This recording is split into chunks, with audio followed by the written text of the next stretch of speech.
Hello, Vlad with a new story from my channel of amazing stories from life. Tanya, are you asleep? Go help at the gas station. You can't always be a lord behind the counter. And don't act like you're some kind of princess here. The gas station owner, Roman Nikolaevich, had a peculiar notion of justice. He should have been called by a novice patronymic. Roman himself addressed his employees by their first names, Inota, or even resorted to offensive nicknames. Tatiana was lucky he didn't call her a brazen tongue again. Apparently, he got up on the right side of the bed that morning, or was afraid he wouldn't find anyone other than Tanya to work both behind the counter and at the gas station for the same modest salary. Roman Nikolaevich acted like a lord, mistreating his staff, overworking them, and always forgetting to pay them extra. He could even fine someone if anyone started arguing with him. Tatiana had been working at the gas station for 2 years now and didn't dare get into arguments with her superiors. She might have served time she didn't deserve, but now she truly couldn't be considered an ordinary person. Roman understood everything correctly. She truly would forever be a prisoner to everyone, so her other options were practically non-existent. Unless she worked for even more tyrants, and for even less pay. I'm coming, Roman Nikolaevich, but I just served a customer. She deftly and quickly counted the change from a 5,000 ruble note for the mustachioed driver who stopped by the gas station convenience store. He smiled at the friendly, petite blonde with a tired look in her clear blue eyes. Her ex-husband had set Tatiana up, sent her to prison, and installed his mistress as director.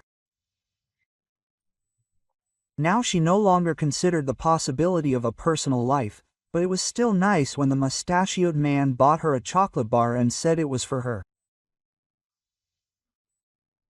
He added sheepishly, I'm not just anyone, you don't owe me anything, of course. I just wanted to show you that I like you. Quote. Oh, you know, I'm not allowed to have sweets. The doctor forbade it. Tatiana had long since stopped trusting men. They only say they don't owe you anything, and then they start stalking you, thinking they've cheated him. That's what happened with her former partner and current roommate, Lyuda. It had also all started with harmless signs of attention. The mustachioed man looked at Tatiana with an offended expression, stuffed the chocolate bar in his pocket, and hurried out. Hurry up, stop flirting here on the cat. People like you won't get a job as a housewife. They smile at you, but only because they don't know anything about your past. Come on, get moving. Vaska, apparently, wasn't even planning on showing up for his shift. Well, it's not like I'm the one pumping gas. The boss poured a bucket of his gloomy remarks on Tanya and even looked amazed with pleasure, as if he'd drunk her blood. So the day hadn't been wasted. However, Roman Nikolaevich had been right to rush her so. Before Tanya had even had time to change into her gas station attendant uniform, a luxury car pulled up, as if on cue. A nervous, tall, dark-haired man with luxurious, slightly disheveled, thick hair jumped out. No change, just fill up quickly. Such a terrible day, the stranger handed her a large bill. Yes, good. Tatiana knew this luxury model of car. She'd once had one herself. In that distant life, when she wasn't Tanya, the brazen convict, but the highly respected Tatiana Yegorovna. They interviewed her, asked for her help, dreamed of collaborating. Yes, her car was the same dark blue, a faithful friend, with plenty of horsepower under the hood. Tanya couldn't resist and lightly stroked the bumper, saying, a good beast, reliable. It'll drive for 15 years without a sneeze, without any repairs. An excellent choice. Quote. The man looked at her in surprise. I never thought that people often came to your rural town in cars like that. You know, I really love my car. It brought me luck. I had nothing, and I dreamed of buying one. Well, unfortunately, people don't come to us in cars like that. You're right, Tanya sighed and for some reason lied. It's just that I once worked for a big man. I was a secretary and a driver. The image of her father, a successful lawyer, appeared before her eyes. While he was alive, her life was always safe and happy. She didn't know that she would always be listened to and protected. But she didn't want to tell the whole truth, so she lied to her boss. The stranger's eyes suddenly lit up. For some reason, he looked at her appraising ly and said, "Well, do you look quite presentable? You just need different clothes and makeup. By the way, my name is Alexei," he introduced himself. You know, I'm already 34, it's a bit late to be looking for a patron. Tanya smiled bitterly. She felt hurt. Color flooded her face, and her legs almost buckled. For once, she had revealed a tiny piece of her soul and her past happy life. And they spat in it. Who does this rich kid take her for? Is that what you thought? Ah, it seems I expressed myself somewhat confusingly. Sorry, rich man. Alexei blushed and pressed his huge palms to his heart. It was obvious he was sincerely sorry. Quote, I just wanted to hire you as a secretary temporarily, he added hastily. My secretary is sick, and she only told me an hour ago. I have to go to a deal, and showing up alone is just not right. So I figured, if you worked as a secretary, I just need you today, and I'm ready to pay any amount. We'll buy clothes on the way, and cosmetics too. He hesitated, waiting for Tanya's reaction. You'll have to forgive me. I've never made such hasty conclusions about people before. It's just the way life turned out. And as for your offer, no matter how much you pay, it won't compensate for the loss of my job. If I leave right now, the boss will fire me. And with such a record that I won't get a job anywhere at all. It's a shame I can't help you, Tatiana sighed and added, who else was a secretary? I worked a long time ago. I don't even know if I could handle it or not. Moreover, I don't know anything about you. Well, regarding the last one, I think it's nonsense. You would only have a decorative function, to remain silent, to smile, to pretend to write something down. Alexei was clearly upset and suddenly asked, Don't you have a dream? You know, when a person wants at least something, even if it's naive and stupid, it changes their life for the better. Well, forgive me, of course, it's none of my business. I just noticed a certain hopelessness in your gaze. It seems I said something wrong again. Yes, I'm sorry, please. The man began to get ready in a hurry. And Tatiana's heart suddenly sank. A dream? Yes, she had one. Tanya really wanted to buy a room in a dorm, not even for herself, but for Lyuda. She had a little daughter, and they were stuck together in rented corners. Tatiana herself was ineffectual, so her dreams of children would never have come true. But for Lyuda and her daughter, it was worth risking this whole job, just by writing it in my work record. Alexei, wait. Yeah, you know, I think I have a dream, but it's not cheap, $1 million, no less. Tanya figured that a room in their backwater wouldn't likely cost more, but there was definitely no point in asking for more. And it was unlikely that this shady businessman would give her that kind of money. She lowered her eyes, expecting a refusal. It was a rather unpleasant blow of fate. After his words about a dream, a genuine hope flared in her soul that, if not her own, then at least someone else's life, she could make it much better. This is certainly more than I expected. To tell you the truth, I thought we'd talk about tens of thousands at most, the man sighed. Yeah, I'll work it off. I know a lot. I know my way around accounting and I can drive a car. I'm not above cleaning, and I'm a good cook. I'll work it off. The only thing you need to know is that I was sitting. Tatiana didn't want to cry. She hated the feeling of being married. She didn't know how to ask, much less demand. And suddenly she realized she was begging this stranger for help, even making excuses to him.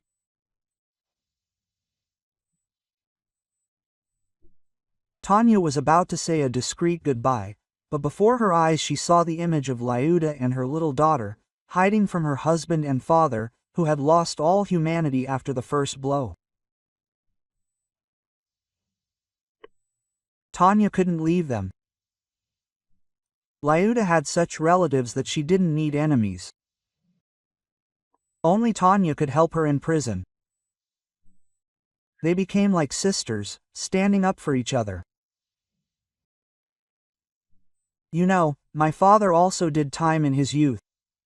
Anything can happen in life. It's great that you can do so much, but of course, that won't be necessary. I'm not that kind of slave owner. Let's do it this way. Just help me at this meeting and that's it. I'll tell you a secret. You look just like my secretary, so you won't even have to explain anything.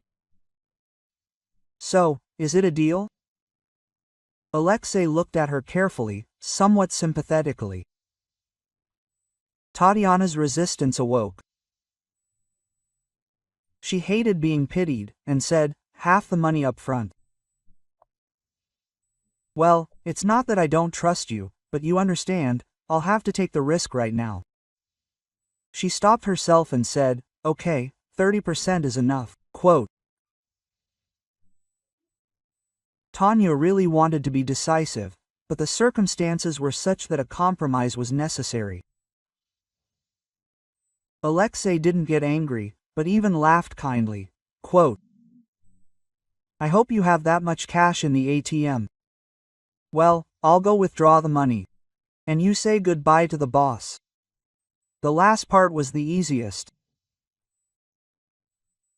Tanya didn't even seem sad at the thought of breaking up with Roman, and when she saw Alexei withdrawing a lot of bills, she felt a real sense of urgency. Quote. Rom, this is it. I'm getting married. She refused for a long time, but my man already bought us a country villa, so you understand. She didn't know why she was spouting this nonsense. She just suddenly felt good, as if some door had opened, allowing her to escape the basement of her life. Quote. So what, the honeymoon starts right now. The boss's eyes widened. He wasn't even indignant that she dared call him by his first name without a patronymic. Yes. So give me the work permit if you don't want problems. You understand, his income isn't all that legitimate. Anna nodded cheekily at the expensive car. He thought she was an impudent ass, so let him have it. Yes, please, but don't expect payment. Quote. Give it to me, grumbled Roman, considerably subdued. He clearly believed that some lucky friend had come for Tanya.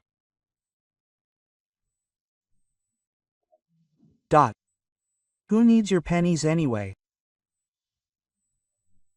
Tanya tossed him one of the bills she'd received from Lyosha and, before Roman's astonished eyes, took the thick wad of cash from his hands, waving it like a fan. He quickly assessed its size. It contained half the promised sum. She'd managed to snag her work record, so life was looking up. She didn't glance back at her boss again. She already knew Roman wouldn't forget this, and they'd probably make legends about her. Well, I really do look like your secretary, and I even know where to buy similar clothes and cosmetics. In the car, Tatiana wasted no time. She studied a photo of Ekaterina, the woman she was to replace. She even glanced at some of the documents regarding the deal, which Alexei, albeit with surprise, agreed to show her. Quote, "Yes, but your eyes are blue, and Katya's are gray. And she's a brunette, and you're a blonde," Alexei said. The businessmen were surprised by Tatiana's intelligent questions. He began to suspect she worked as more than just a secretary, but he still couldn't bring himself to ask. Tatiana casually mentioned some betrayal and that she'd been in prison for someone else. For some reason, Alexei believed her, even though he knew prisoners could easily cheat. Quote, "Oh, for that kind of money, I'll dye my hair any color you want, especially since the meeting is in the evening. The eye color issue is easily solved with colored contacts and the right makeup, and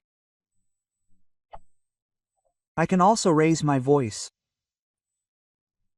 Tanya listened to Ekaterina's voicemails and intended to do as much good as possible with the enormous sum of money, half of which she'd already received. It was a little scary, though, especially because Alexei wanted to believe her. After all, Tatiana had once shown trusting feelings toward her ex-husband. At the appointed hour, the updated version of Tatiana was ready for the important meeting. Alexei looked at her with admiration. The gas station attendant was truly indistinguishable from his assistant. The sudden confidence and proud stance she felt was astonishing. Well, she didn't tell Alexei that she and her husband had once celebrated their 5th wedding anniversary at this very restaurant. And it was the last day before Misha betrayed her. At first, she thought it was simply a breakup. Her husband told her he'd fallen in love with someone else, and, unlike Tanya, she'd managed to get pregnant. It was heartbreaking. But then something far more terrible happened. It turned out that Mikhail, exploiting her distress over her father's death and his position as manager, had sold the company. She'd been taking massive amounts of sedatives at the time and only later realized the medications contained some kind of narcotic.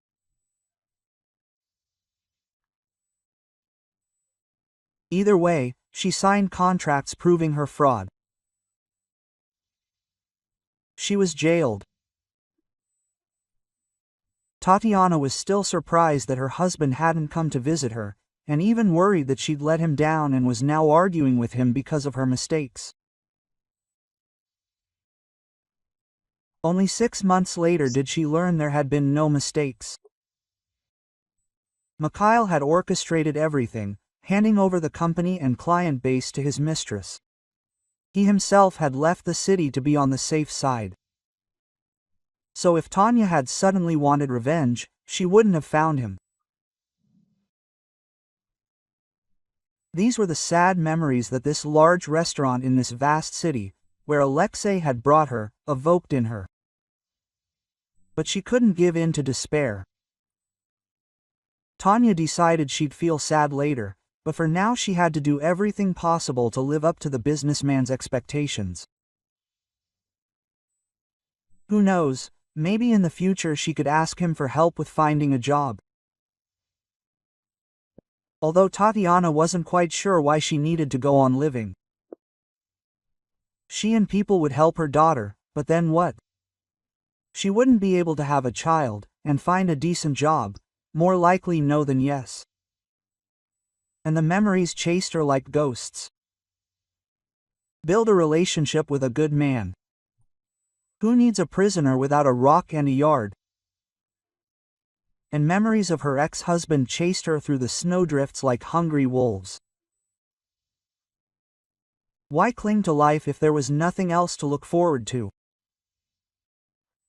Tanya didn't know the answer to this question, although she loved life very much. She had come in handy, people. Maybe she could help someone else. The meeting was proceeding decorously, peacefully, nobly. Everyone called Tatiana Ekaterina. She was poking around in the gala dinner, studying the papers that Alexei had pretended to hand her. There's nothing to see there. These people certainly won't lie. Just pretend to look at them. And when the boss arrives, we'll sign right away. Apparently, his flight was delayed. The boss told Tanya about today. She nodded, but still studied the documents most carefully, and she definitely didn't like what she saw there. The shareholders mentioned were the same suspicious companies. Mikhail used to take everything from her. Excuse me, can I get a copy of the other appendices?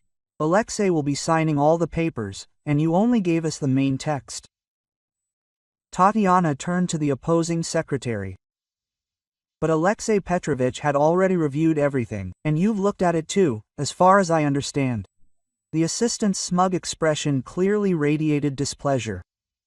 Oh, Tatiana didn't like this Oleg. There was something slippery about him. The secretary resembled a lizard, as if he would shed his tail at any moment and run away.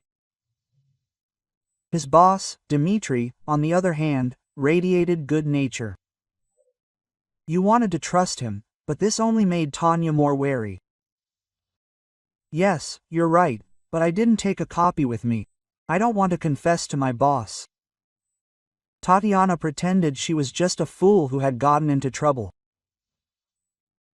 In the video Alexei showed, his secretary looked exactly like that. So Tatiana was just getting into character. Quote, Well, okay, we have nothing to hide, Oleg said, but his face twisted, as if he were keeping some unpleasant secrets. Tatiana breathed a sigh of relief and asked the waiter to move her to a far table. The boss still hadn't arrived. She wanted to watch the full version in peace. It was strange that the documents contained numerous links to the app, but they were very reluctant to provide additional documents. And the more she studied the papers, the more she realized that Alexei was almost certainly being scammed. The contract wasn't signed on behalf of the boss, but by an intermediary company. She scrolled through the app Alexei showed her and deliberately took a photo of it with her phone. It contained completely different information. Tanya was about to tell her boss about the fraud, when suddenly someone sat down next to her. A low, velvety male voice said, Katyusha, why did you separate from your boss? Waiting for me? And saw his hand on her knee. The gesture was clearly very personal. She guessed the stranger had mistaken her for Ekaterina, the secretary. She looked up and was stunned. In front of her was the very boss everyone had been waiting for. Alexei was showing her his photo. It was impossible to mistake the bald, gray-haired man with 3 chins and no neck for anyone else. Georgy Ivanovich, she blushed as the heavy-set, fat man 20 years her senior continued to knead her knee with undisguised lust. Why so formal? It's unlikely anyone will hear us here. So what about this idiot? Did you work on him? They won't notice the app was switched? Quote. Georgie asked, quote, I'm not sure, but I mean, I did my best. Tanya tried to speak in a high voice, like Katya's. How uncertain. A quiet whisper sounded like a growl. Quote, Did you spike it with what I gave you? the fat man asked. He suddenly transformed from a cat who had overeaten into a tiger, maybe even a sobeltooth. Tanya felt scared. She remembered her ex-husband bragging about signing on to work for a very dangerous man named Georgie. So this is what someone who takes everything from everyone looks like. Yes, of course, I did everything, but just recently. Better to wait another 10 minutes to be sure. And let's pretend we don't know each other that well. Tatiana removed her disgusting, sweaty hand from her knee. Her legs immediately stopped shaking. Good girl. Well, fine, let's continue in a more congenial setting. Quote, I'll go see those who are waiting for me and can't wait, Georgie laughed. Everything happened quickly. Tatiana had to pretend she fainted. The waiter rushed over to her, then Alexei. Taking advantage of the confusion, she whispered just one word to him, Georgie's nickname in the criminal underworld. She then explained that the app had been switched. Alexei was understanding and said, with all due respect, Georgie Ivanovich, but my co-workers are my family. I have to go to the hospital with Katya. The fat man muttered angrily, but couldn't do anything about it. Then came the investigation. Tatiana learned that her husband hadn't been resting on his laurels. His body was found in the woods. His mistress had vanished without a trace. The company had been re-registered to a complete stranger. Georgie Ivanovich seemed to have vanished, but everyone who had helped him was being held accountable. Alexei, however, fulfilled Tanya's dream and even more than she had expected. He and his people bought her a 3-room apartment, and not in some remote village, but in the city center. However, Tatiana didn't get to live in the beautifully furnished 3-room apartment for long. At first, Alexei hired her as his deputy, and a year later, he secured her acquittal. When Tanya was surprised to learn she was pregnant, he proposed. How come? Misha said I was infertile, even showed her some test results. Tatiana was overjoyed. Her true dream had come true. Quote, forget about your ex. Who cares what anyone said? Now it's only me, and I'm with you forever, Alexei said, leading her into a wedding waltz. If you like this story, please support me with a thumbs up. It's just one action for you, but it means a lot to me. Thank you.